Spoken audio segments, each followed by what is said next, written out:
네, 오늘은 이제 지난주에 예고해드렸다시피 내년도 글로벌 시장과 경제를 전망하기 위해 아주 특별한 분을 모셨습니다. 지금 바로 만나볼게요. 뉴욕 라이프 자산운용 아시아의 윤재성 회장님 나와 계십니다. 안녕하세요. 네, 안녕하세요. 네.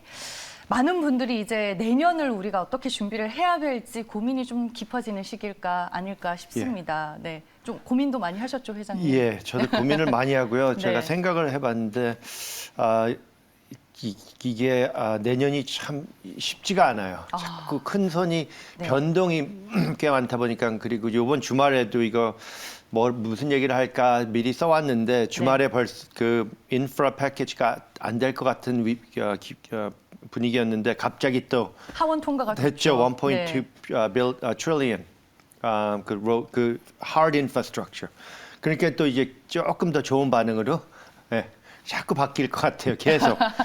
그러면은 내년도 이제 글로벌 시장이나 경제에 대해서는 좀 긍정적으로 예. 뷰가 바뀌고 계시는 거예요? 그렇죠. 아니요. 저는 원래 긍정적으로 생각하고 있었습니다. 그러니까 네. 준비한 거를 제가 네. 한국말을 잘 못하니까 제가 다 준비한 거지만 읽어드릴게요. 네. 번역을 해갖고 그러면 2002년을 바라보았을 때 경제와 시장에 대한 제 견해는 전반적으로 긍정적입니다. 네. 미국 경제는 롱텀 트렌드와 주식시장의 강세장보다 빠르게 성장하겠으나 공급망 이슈와 인플레이션으로 인해 예상하지 못한 피해 및 수요 감소 등의 이슈는 발생할 수 있겠습니다. 글로벌 성장률의 예상치는 다소 감소하였으나 여전히 긍정적이며 많은 지역들의 경우 예상치를 상회하고 있습니다. 미국의 2021년 4분기 성장률 추정치 또한 비록 하락하였지만 연초보다 여전히 높은 상황입니다. 하지만 사이클에서 쉬운 부분은 끝났다고 예상해야 됩니다. 네. 2022년 PMI, 그게 Manufacturing Index인데 그게 역사적 고점을 찍고 기업들의 이익 성장과 함께 하락할 것으로 보입니다. 다만 이는 주식시장의 강세장이 끝났다고만 해석할 수 없겠습니다. 주식의 수익률은 낮아지는 반면 변동성은 높아지겠으며 시장을 리드하는 산업이 변화될 것으로 보여집니다. 단기적으로 투자자에게 가장 큰 위험은 지속되는 인플레이션의 가능성이겠습니다. 제가 인플레이션 얘기는 나올 때마다 하는데 네. 이게 아직도 중심입니다. 그래서 일시적 가격 압력이 예상보다 오래 지속되고 있지만 스태그플레이션의 위험은 우려되지 않습니다. 스태그플레이션 시나리오는 높은 인플레이션과 낮은 성장률이 동시에 발생되어 가능합니다. 성장률은 낮은 수준이 아니며 실제로 2022년에도 성장률이 고르지는 않겠지만 롱텀 트렌드보다는 높을 것입니다. 하지만 슬로우플레이션과 스태그플레이션 라이트 관련 신호는 발생할 수 있으며 이를 예의주시해야 할 것입니다. 만약 이와 같은 상황이 발생한다면 주식의 수익률은 더 낮춰질 것이고 성장 주식 및 경기 방어주가 좋은 성과를 보일 것이며 금리는 하락하고 수익률 곡선은 평평해지는 것으로 목격하게 될 것입니다. Flattening yield curve죠. 그리고 Fed stance, 여기서 연준이 제일 중요한데 연준의 입장이 물론 이러한 상황에서는 가장 중요합니다. 아직까지 유동성은 풍부하지만 2022년부터 점차 타이트해질 것이고 이는 연준의 인플레이션에 대한 입장에 달려 있겠습니다. 또 인플레이션 얘기죠. 네. 예. 특히 공급망, supply chain 이슈와 에너지 가격이 가장 큰 문제입니다. 저희 예상대로 2022년 성장률은 다소 둔화는 되겠지만 성장은 조금씩 지속되고 공급망, supply chain 이슈가 완화되는 상황으로 전개가 된다면 금리 인상 시기는 나중으로 미뤄질 수 있겠습니다. 다만 이는 예측이 불가하며 가장 중요한 사인이 이겠습니다. 내년은 진짜 모르겠어요. 계속 지켜봐야 될 것 네. 같아요. 또한 인플레이션이 지속되어 연준에서 2022년 초 금리를 인상할 가능성도 있겠지만 갑작스러운 금리 인상은 이루어지지 않을 것입니다. 어느 정도 예측이 가능하겠습니다. 향후 6개월에서 8개월 동안 자산 구매가 축소된다면 연준은 양적 완화 축소가 끝날 때까지 금리 인상 사행하지 않을 것이기 때문에 가격이 어떻게 변하고 될지 지켜볼 수 있습니다. 모니터링을 할 수 있습니다. 그러니까 옐렌이 2013-15년에 테이퍼링 할 때 분명히 말씀해 주셨어요. 이렇게 테이퍼링 할 때는 이자를 안 움직이겠다. 왜냐하면 그때 혼란이 많아갖고 분명히 말했는데 테이퍼링이 다 끝나야지 이자를 올릴 생각을 할 거다. 그래서 이걸 둘 다 한꺼번에 만약에 움직이게 되면 마켓이 굉장히 혼란스러워갖고 하락할 거예요. 그러다 보니까 그럴 일은 전혀 없습니다. 이번에 그럼 제롬 파월 미 연준 의장도 같은 기조일까요? 그러니까 이 테이퍼링을 한 6개월에서 8개월 하니까 한 6월쯤에 끝나고 네.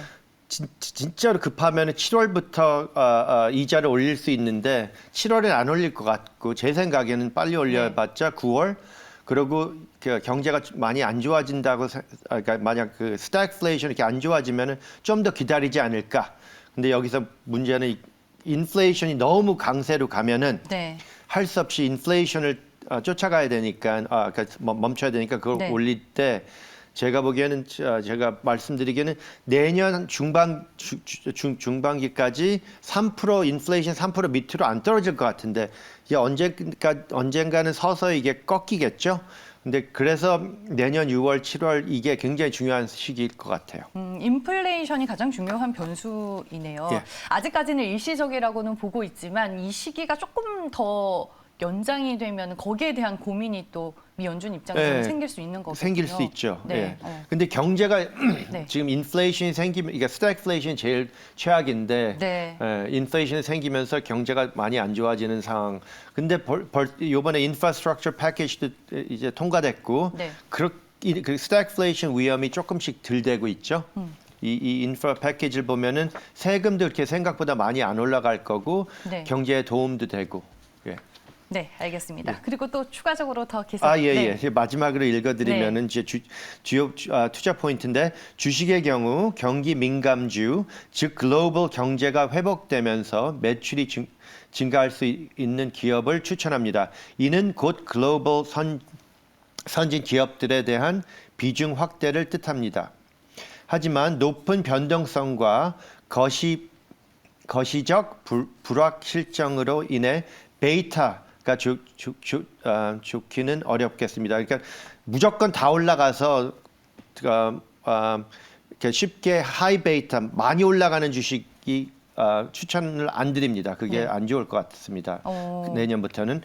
이는 결국 연문 표현으로 avoiding the tail, 즉 경기 민감주에 투자는 하지만 deep value, 너무 싼 주식들 및 long duration growth, 그거는 하이텍 이래서 이자가 올라가면은 피해를 볼 수 있는 주식들을 피해야 된다고 말씀드리고 싶고, 중국을 잠깐 간단히 말씀드리면은 경기 침체와 부동산 및 공동 부유에 대한 각종 규제를 주의해야 합니다. 과연 그들은 내년에도 또 다른 국가 재정 정책을 펼칠지 의문입니다. 저는 중국을 조심스럽게 보고 있고 좀 피하고 있는데 미국 입장에서 투자하면서, 하지만 내년에 정부가 fiscal stimulus 할 확률이 좀 높다고 보는데 그걸 하면은 무조건 투자를 갖고 가야 된다고 생각합니다. 이 높은 변동성과 거시적인 불확실성으로 인해서 베타가 좋기는 어렵다라고 이제 설명을 좀 해주셨는데 그러면 전체 시장 움직임에 대해서 이제 주식들의 민감도가 조금 높아지는 그런 장세를 내년에 보시는 걸까요, 회장님? 내년에는 보면은 그렇게 쉬운 돈은 이제 다 벌었고 이제부터는 욕심, 야망을 좀 낮추고 주식에 수익률에 대한 기대치를 좀 낮춰야 되는 그렇죠. 걸까요? 수익률도 이제 인플레이션 때문에 third quarter까지는 좋았는데 fourth quarter, 그러니까 1월달에 나오는 earnings 보면은 조금씩 벌써 약해질 그 가능성이 보입니다, 그죠? 그러다 보니까 내년에는 주식들이 많이 혼란을 보일 거고, 왜냐하면 이게 이 인플레이션도 그렇고 인프라도 그렇고 여러 가지 이유로 주식이 이렇게 쉽게 그냥 쭉쭉 올라가는 건 아닌 것 같고 네. 옆으로 가면서 그래도 좋게는 보지만 그렇게 막 아무 주식이나 사도 지금은 돈 벌었거든요. 네. 내년부터는 좀 조심히 골라야 될 것 같습니다. 유동성에 대한 고민이 조금 존재하는 내년이다라는 생각이 드는 것 같고요. 뭐 실적 얘기를 해주셨으니까 경제 지표나 기업들의 실적이 그러면 올해 이제 좀 피크다라고 저희가 생각해봐도 돼요. 내년에 예. 피크아웃에 대한 시장의 우려감이 존재하게 되는 거예요. 그러면? 근데 피크는 네. 맞는데 이게 사람 PM manufacturing이든 주식 earnings, corporate earnings도 픽이라 그래서 이렇게 이렇게 꺾이는 건 맞는데 그래도 positive, 그러니까 차로 가면서 속도가 줄여도 네. 앞으로는 가잖아요. 네. 그렇다 보니까 내년에는 가는 주식이 earnings나 이 economy가 가는 속도가 줄어들지 멈추거나 뒤로 가진 않아요. 그러다 보니까 그냥 야망이나 좀 expectation을 좀 낮추면 될 것 같습니다. 그리고 최근에 뭐 인플레이션 얘기 계속 해주셨지만 원자재 상승에 대한 부담감이 상당히 또 컸잖아요. 국제 유가가 뭐 80달러까지. 기름값이요? 네네, 제가 그 네. 얘기를 안 했나? 네, 뭐 국제 유가를 포함한 이제 원자재 가격 상승에 대한 부담감은 또 어떻게 봐야 되는지 저희가 최근에 국제 유가가 또 많이 올라가면서 100달러 전망 얘기까지 나와서 제가 그거 적었는데 못 까먹고 안 말씀 안 드렸는데 그러니까 제가 질문을 다는 제대로 이해를 못했지만 기름값이 어디까지 가냐고 질문한 것 같은데 저는 100불을 보고 있다고 말씀드렸고 전에도 아직도 100불을 생각하는데 100불쯤 가면은 그 글로벌 리더들이 오펙한테 완화 조치를 요구할 것입니다라고 썼는데 벌써 했어요. 근데 별로 반응이 안 좋아요. 오펙 쪽에서. 아직 좀 더 갈 수 있다. 그러니까 욕심을 내는 거죠. 70년도 같이 오펙이. 그러다 보니까 미국 정부가 바이든이 그 strategic reserve, 미국 정부가 갖고 있는 기름을 이렇게 좀 풀 것 같다. 위기가 있다. 그러다 보니까 기름값이 살짝 이렇게 80불에서 이렇게 가라앉았는데 내가 이번 겨울이 추워지면은 이게 100불까지 금방 갈 것 같아요. 이게 진짜요? 급속도로. 지금 이때까지도 좀 빠른 속도로 왔는데 이번 겨울에 유럽이나 특별히 미국 많이 추우면은 좀 걱정하셔야 될 거예요. 100불 기름값 오르고 오펙이 언제까지 이거를 그냥 놔두고 경제가 꺾이잖아요. 너무 빨리 올라가고 많이 올라가면은. 그래서 오펙 욕심을 좀 죽여야 될 것 같아요. 100달러까지 가게 되면 시장이 또 느끼는 부담감이 상당히 크지 않을까요? 그러니까요.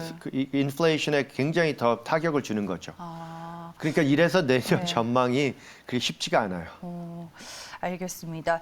인플레이션에 대한 그 변화 여부가 또 상당히 중요한 것 같고 최근에 글로벌 공급망 문제도 또 시장의 발목을 많이 잡았는데 이것도 뭐 한 내년 1분기까지는 좀 지속되는 이슈다라고 봐야 될까요? 혹시? 인플레이션.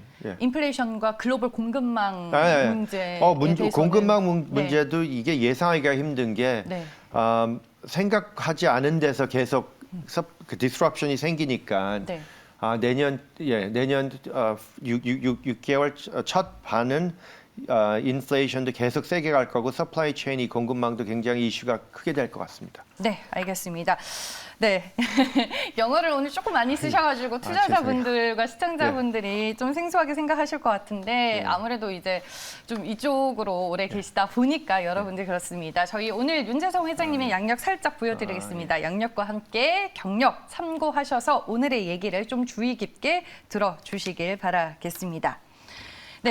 궁금한 부분을 그리고 저희 채팅방에 올려주시면 저희가 회장님께 또 여쭤보도록 할 거니까요. 여러분들 궁금한 점 있으시면 얘기 들으시다가 또 남겨주시길 바라겠습니다. 오늘 저희가 이제 쭉 얘기를 들어봤습니다. 전체적으로 이제 내년도 시장에 대해서는 좀 어떻게 보시는지 그리고 이런 환경들을 감안했을 때 주식 시장에서 얻을 수 있는 투자 포인트들은 어떤 것들이 있는지 저희가 좀 전체적으로 얘기를 들어볼 수 있는 시간이 됐었고요. 아무래도 이제 내년에는 또 확인하고 가야 할 것들이 많은 것 같기는 한데 요즘에 그럼에도 불구하고 미국장이 또 너무 좋아서 그렇죠. 그러니까 이거를 이것도 제가 말씀드린 게 그 10월에 조심하시라 그러고 그게 끝나니까 지금은 이제 연말까지는 잘 간다고 말씀드렸는데 그게 그냥 뭐 우연히 그러니까 제가 뭐 앞을 그렇게 잘 보는 건 아니지만 딱 보니까 10월에 혼란이 될 거는 보였어요. 그죠? 여러 가지 이유로. 네. 그렇지만 아주 금년이 주식이 20% 벌써 뜬 상황에서 분명히 이럴 때는 그리고 돈이 이렇게 많이 풀려 있을 때는 연말로 돼서 year in rally. 그죠? Fear of missing out on a good year. 이래서 주식이 끝이 좋을 거라는 게 뭐 그렇게 막 썩 보여서 그런 게 아니라 long term history 경험이 많다 보니까 그냥 여기서 연말까지는 끝에 쭉 올라갈 것 같다는 느낌이 왔어요.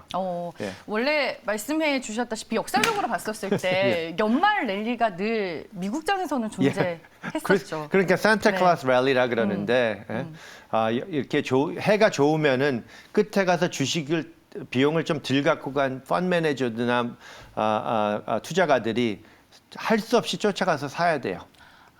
missing out. 그걸 fear of missing out, FOMO라 그러잖아요, 미국에서. 그래서 그거를 예상해서 이게 volatility 있을 때 이거를 조심하되 하고 이게 좀 겨우 한 5%밖에 안 꺾였는데 이게 한 10% 이상 꺾일 것 같이 보이다가 또 아니더라고요. 그러니까 이게 리테일 돈이에요. 이게 institutional 돈이 아니라 리테일 돈인데 이 미국의 지금 리테일 돈이 언제까지 계속 이렇게 들어와서 주식을 한 5%만 꺾이면 사고 5%만 꺾이고 사고 할 건지 모르겠지만 또 일어났어요. 저는 그냥 한 10%까지도 꺾일까 예상했는데 딱 5% 꺾이니까 뭐 한 7% 꺾이니까 또 회복하더라고요. 참 저도 이건 30년 일한 거 이거는 처음이에요. 좀 이렇게 특수한 리테일 경우가 돈이 되는군요. 너무 세게 들어오는 거.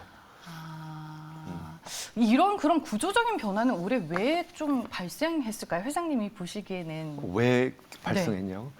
돈이 너무 많이 풀리니까 그렇죠. 결국 유동성 때문인 거군요. 이게 어마어마한 돈이 풀려 있고 특별히 한국은 안 그런데 한국 보니까 집값, 하우싱, 집값이 많이 오른 거 빼고는 인플레이션이 별로 못 느꼈어요. 시민들이. 네. 미국은 시민들이 지금 CPI가 5.4였는데 시민들이 사는 물건들 인플레이션은 더 높았어요. 그러니까 사람들이 겁을 먹는 거죠. 내가 현찰을 갖고 있으면은 인플레이션이 뭐 5%, 7% 이렇게 뜨는데 나는 0%를 받고 있어요. 은행에서 뭐 0.1%. 그래갖고 계속 뭐를 사야 돼요. 주식을 사든 뭐를. 가격이 인플레이션을 따라 올라갈 수 있는 게. 근데 제일 쉬운 게 주식이라고 봐요. 그러니까 한국 분 입장에서는 인플레이션이 뭐가 그렇게 커 그럴 수도 있긴 있겠어요. 기름값 빼고는. 네. 근데 미국은 지금 굉장히 심각해요. 인플레이션 문제. 일반인들이. 예. 알겠습니다. 저희가 오늘 2022년 글로벌 경제와 시장에 대해서는 이제 어떤 관점을 가지고 봐야 할지 많은 얘기를 들어봤습니다. 결국에는 미국 우량 주식이 답인가요? 라고 질문하시는 분이 있는데. 그러니까 제가 저도 이렇게 미국 중심으로 얘기를 하는 게 아니라 그런 말 많이 들어요. 계속 미국 주식만 이렇게 권하는구나. 그건 아닙니다. 제가 주식 권할 이 하반기 와서 한 9월, 10월 달쯤부터는 아예 해외 주식을 권했는데 해외가 미국에서 해외를 보면은 유럽, 아시아인데 저는 아시아는 많이 이렇게 좋아지고 중국 문제 때문에 9월, 10월부터는 아예 미국 밖으로 좀 돈을 움직이고 거기서 유럽 쪽으로 많이 보고 있습니다. 그리고 emerging market, 제가 보는 emerging market은 아마 아시아, 라틴 아메리카 이런데 그거는 아직도 내년까지 지켜봐야 되겠습니다 하고 말씀드립니다. 원래 이제 지난해 진짜 글로벌 시장을 통틀어서 수익률이 가장 좋았었던 시장이 한국과 대만이 아니었을까 싶어요. 네, 그 세미컨덕터 이게 굉장히 핫했는데 그게 당연히 한국이랑 대만이었고 중국 꺾이면서 좀 같이 꺾이고 아예 세미컨덕터도 지금 이제 사이클이 좀 지나고 아예 저는 세미컨덕터보다 세미컨덕터를 만드는 그 회사들 근데 그거는 한국 주식에 포함이 안 됐지만 대만이나 그 일본인데 그래서 한국의 세미컨덕터 그 칩 메이킹은 이제 조금 이익을 다 걷어서 더 이상 얼마큼 남을지 잘 모르겠습니다. 네, 알겠습니다. 달러에 대해서는 그러면 우리가 좀 어떤 관점으로 봐야 될까요? 달러. 달러. 네. 저는 마지막 질문으로 드릴게요. 아니요. 저는 달러에 대해서 많이 달러가 강세돼 갖고 이렇게 5년 이렇게 길게 보면은 짧게는 커런시 보는 사람이 아닌데 길게 보면 달러가 조금은 약해져야 된다고 생각하는데 그러니까 내년에 이자가 올라간다 그러면 달러가 센 쪽으로 가야 되지만 그거 지나면은 아예 달러가 약해지면서 이머징 마켓 주식이 더 attractive하다고 생각해요. 그래서 저는 네. 5년으로 봐서 달러는 좋게 보진 않아요. 네, 알겠습니다. 네. 저 이제 끝낼 시간이 예, 돼서 고맙습니다. 제가 오늘 궁금한 게 많아서 참 예. 이것저것 많이 너무 여쭤봤고요. 고맙습니다. 오늘 저희가 특집을 통해서 뉴욕 라이프 자산운용 아시아의 윤재성 회장님과 함께했습니다. 오늘 말씀 고맙습니다. 예, 고맙습니다.